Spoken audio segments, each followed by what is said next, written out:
Bonjour et bienvenue dans cette nouvelle vidéo. Aujourd'hui, nous allons parler de la notion de self-concept. Qu'est-ce que le self-concept? À quoi il sert? Et comment l'améliorer? C'est ce que nous allons voir tout de suite.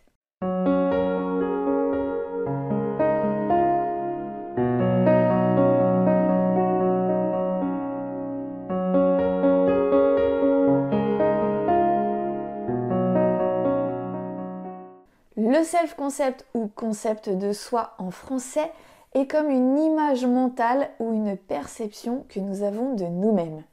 Il représente la compréhension que nous avons de nos traits de personnalité, de nos croyances, de nos valeurs, de nos capacités ou de notre relation avec les autres. Le self-concept peut être influencé par différents facteurs comme les expériences de vie, les relations sociales ou encore les normes culturelles. Avoir un bon self-concept est important car il va influencer la confiance en soi, la motivation ou encore nos choix professionnels ou relationnels. C'est un aspect important du développement personnel et du bien-être psychologique. Entretenir un self-concept positif peut nous aider à nous sentir mieux dans notre peau, à être plus motivés, à faire des choix de vie plus épanouissants ou encore à avoir de meilleures relations. Mais attention, je tiens quand même à t'interpeller parce que l'on voit de plus en plus cette notion de self-concept qui se déploie sur les réseaux, sur YouTube, etc. et qui prône un petit peu le toujours plus, toujours mieux, avec des injonctions derrière qui vont nous pousser à devenir toujours mieux, toujours meilleur, deviens la meilleure version de toi-même, etc. Et du coup, on n'est plus finalement dans cette acceptation de ce que l'on est dans l'instant présent. On tombe un petit peu dans cette quête sans fin du mieux-être, du bien-être à tout prix. Et il faut donc rester vigilant par rapport à cette notion de self-concept qui doit quand même rester saine pour soi-même. Ça doit rester un choix personnel si on a envie de travailler dessus ou pas. Ça ne doit pas être une obligation pour à tout prix se sentir mieux, atteindre l'inatteignable parce que de toute façon, la meilleure version de soi-même, c'est toujours celle que l'on est tout de suite maintenant. J'ai eu aussi une réflexion un petit peu plus profonde pour les personnes qui hésitent entre, on va dire, deux chemins qui vont être plutôt le chemin spirituel où on va plutôt avoir pour objectif de se détacher petit à petit de son ego et de se rapprocher plutôt de son être intérieur.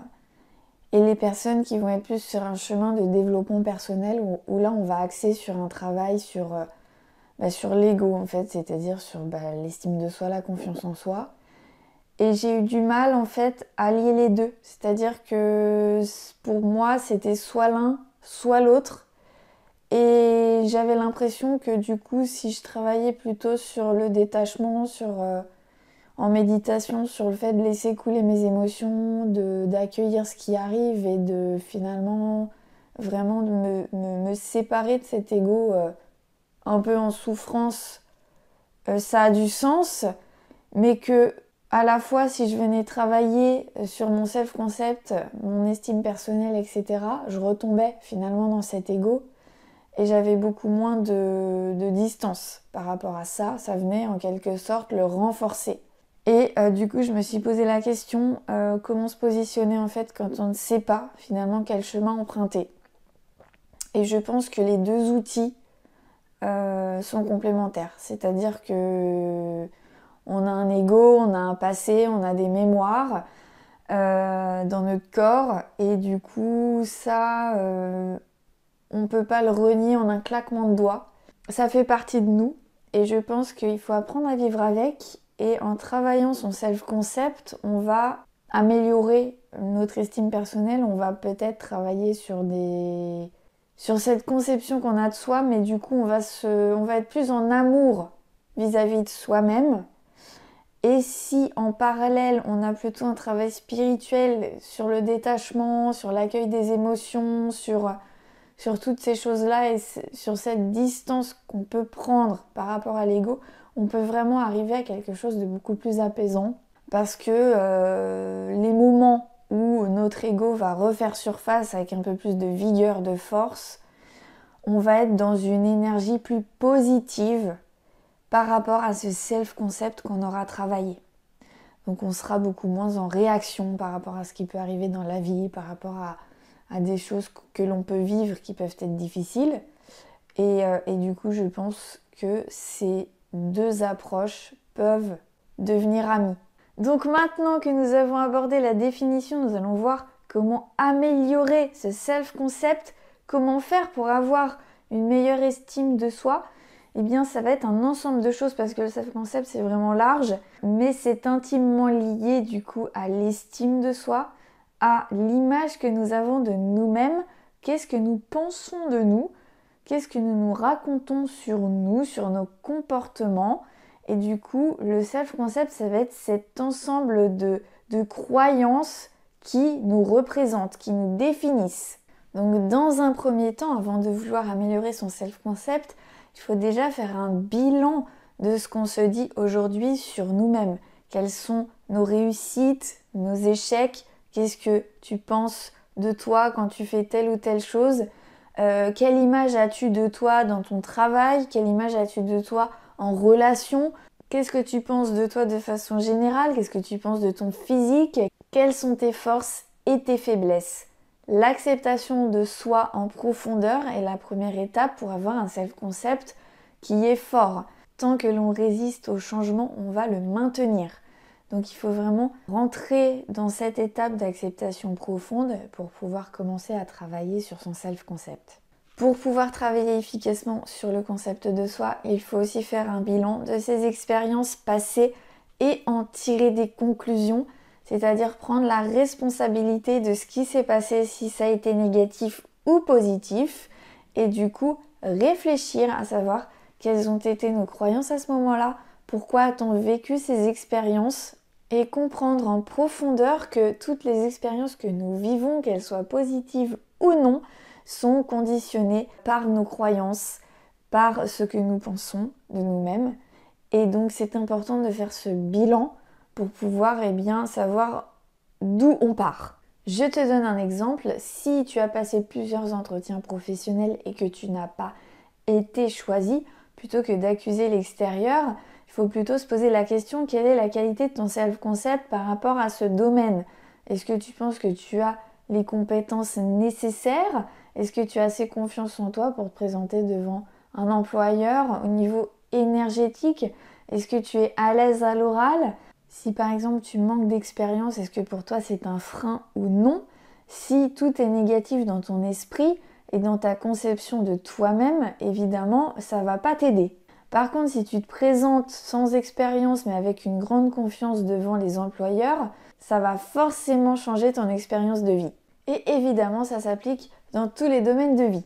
Je te donne un autre exemple. Si tu attires des partenaires amoureux que tu considères comme toxiques, tu as l'impression qu'ils te maltraitent, peut-être que la conception de toi-même, c'est d'avoir des croyances que de toute façon tu ne mérites pas qu'on te considère, qu'on te respecte, que tu ne mérites pas des partenaires qui t'aiment pour ce que tu es, que tu vas être aimé que si tu as ce type d'attitude, c'est-à-dire de te laisser faire ou que tu n'as pas le droit de dire non.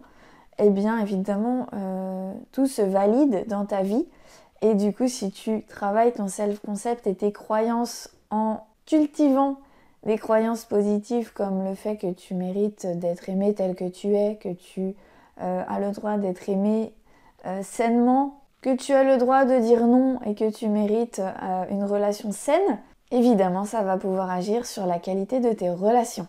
Donc pour résumer, première étape, faire un bilan de ce que nous nous racontons sur nous-mêmes, qu'est-ce que nous avons comme image de nous-mêmes, quelle conception nous avons de nous, qu'est-ce que nous pensons, quelles sont nos croyances. Donc ça va demander du temps, de l'introspection personnelle, revoir un petit peu nos expériences passées, en faire le bilan. Donc tout ça, c'est le premier travail, la première étape avant de vouloir modifier en profondeur son self-concept. La deuxième étape, donc, ça va être de changer cette image, changer cette conception que l'on a de soi pour qu'elle devienne plus positive. Et pour ça, ça va demander un travail en profondeur sur les croyances. Les croyances négatives doivent être balayées et transformées en croyances positives ou soutenantes pour pouvoir renforcer ce self-concept. Et pour cela, il va falloir travailler sur la programmation du subconscient. C'est bien lui qui pilote tous nos comportements et toutes nos réactions. Et donc du coup, c'est avec lui qu'il va falloir travailler. Et j'aurais pu te parler des différentes techniques de répétition d'affirmations positives ou de visualisation, etc. Mais aujourd'hui, je te parle d'un outil assez nouveau et peu connu, c'est Psyché. Psyché, c'est une méthode qui permet de reprogrammer son subconscient de façon simple et rapide. Je suis formée à cet outil et très récemment, j'ai créé une vidéo pour t'expliquer ce qu'est Psyché. Je t'invite du coup à la visionner grâce au lien en haut à droite de la vidéo. Je te le mettrai également en barre d'infos. Et grâce à cet outil, on va pouvoir reprogrammer immédiatement le subconscient et changer de façon instantanée toutes nos croyances négatives en croyances soutenantes. Et cela aura un impact immédiat sur notre self-concept. Donc si tu as envie de changer, de modifier tout de suite ton self-concept et de ne pas y passer des mois et des mois, eh bien je t'invite à visionner cette vidéo sur Psyché et je t'indique également sous la vidéo en barre d'infos un deuxième lien vers un live que j'ai fait il n'y a pas longtemps sur Psyché où j'ai répondu aux différentes questions des internautes et du coup je t'invite aussi à regarder cette vidéo. Voilà, cette vidéo est maintenant terminée. Si tu as des questions, n'hésite pas à me les poser dans les commentaires. Et si tu n'es pas encore abonné à la chaîne, je t'invite à le faire et à cliquer sur la cloche de notification. Et je te dis bien sûr à très bientôt pour une prochaine vidéo. A plus!